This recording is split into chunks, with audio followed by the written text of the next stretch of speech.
इस क्षेत्र ने पहले भी सरकारें देखी हैं।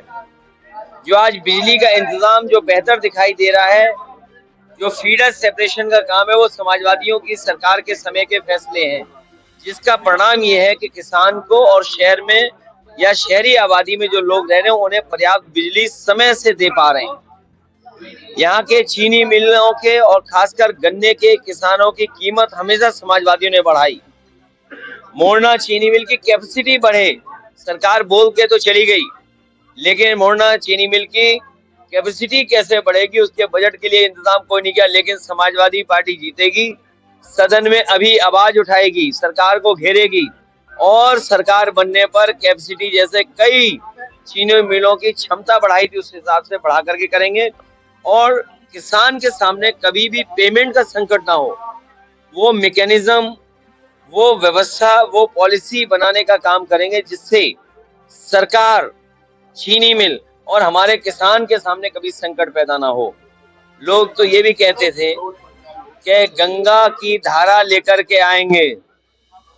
क्या गंगा की धारा पहुंच गई? देखिए, जो डिवाइड एंड रूल, डिवाइड की हिंदी जो है उसी से भारतीय जनता पार्टी ने नारा निकाला। जो नारा निकालने वाले थे वो आपस में बट गए और बड़े बड़े नेता उनके उस नारे से किनारा कर रहे हैं। उस नारे से कैसे पॉजिटिविटी निकालें, ये भारतीय जनता पार्टी की नकारात्मक सोच है जो जनता के सामने आई है नारे के माध्यम से।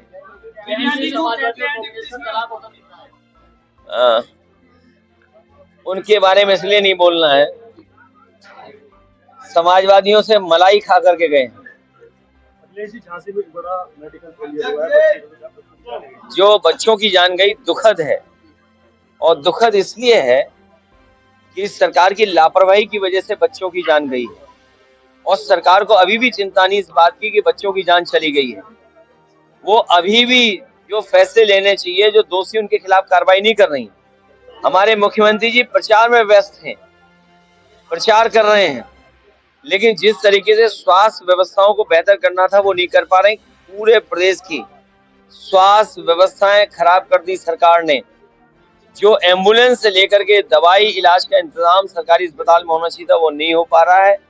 उसकी दुर्दशा किसी ने बिगाड़ी है तो वो भारतीय जनता पार्टी की सरकार ने। डिप्टी सीएम ने मुस्लिमों पे निशाना साधते हुए मुस्लिमों को बिरयानी का तेज पत्ता बताया। डिप्टी सीएम डेली डपट खाते हैं मुख्यमंत्री से।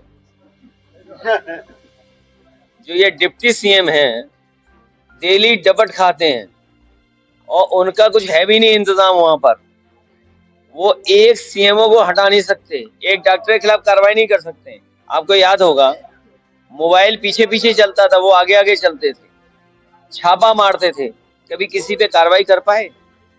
ये वो लोग हैं जो बस पा गए हैं।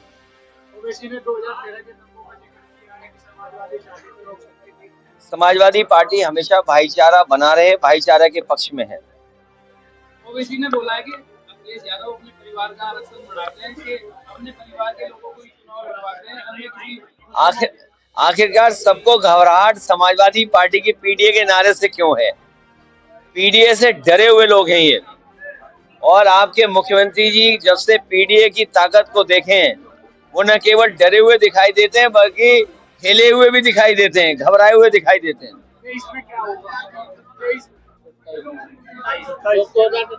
27 में जो 24 का परिणाम आपने देखा, जो 24 का परिणाम देखा उससे बेहतर परिणाम होगा। भारतीय जनता पार्टी की सरकार जाने वालों में से है, इनकी सरकार जाएगी। एनडीए नकारात्मक लोगों का गैंग है, उन लोगों का है जो स्वार्थी हैं। एनडीए उन लोगों का समूह है जो लूट रहे हैं, जिन्होंने पुलिस की व्यवस्था खराब कर दी 100 नंबर 112 करके। और इतना करप्ट पुलिस कभी नहीं देखी जो इस बार देखने को मिल रही है। अभी तक तो पुलिस चोर को पकड़ती थी, अभी कई जगह पुलिस को पकड़ रही है। 40 लाख रुपए का बैग पकड़ा गया, एडीजी जैसे अधिकारी को थाने में जाना पड़ा और उस थाने की कमाई सोचते हो क्या थी? 15 लाख रुपए प्रतिदिन। इतनी लूट कभी नहीं हुई। और मैं चला जाऊं किसी आईपीएस से चुपचाप बैठ करके बात करना कि 50वें पायदान पर जो अधिकारी था उसे टॉप पे बैठा दिया। ये डबल इंजन तो टकरा ही रहे हैं, इनके डिब्बे भी टकरा रहे हैं, इनके डिब्बे के साथ साथ इनके नारे टकरा रहे हैं आपस में। और जो व्यक्ति 50वें पायदान पे था उससे ऊपर बैठाने का मतलब क्या है? कभी किसी आईपीएस से पूछे जाकर के कि अगर 50वें पायदान के आदमी को ऊपर बैठा देंगे तो उस पर क्या गुजर रही होगी। इसलिए धीरे धीरे वो लोग भी मिल करके मुख्यमंत्री जी की कुर्सी कैसे हटे उसके लिए सुरंग खोद रहे हैं। जो प्रत्याशी है सुम्बुल राणा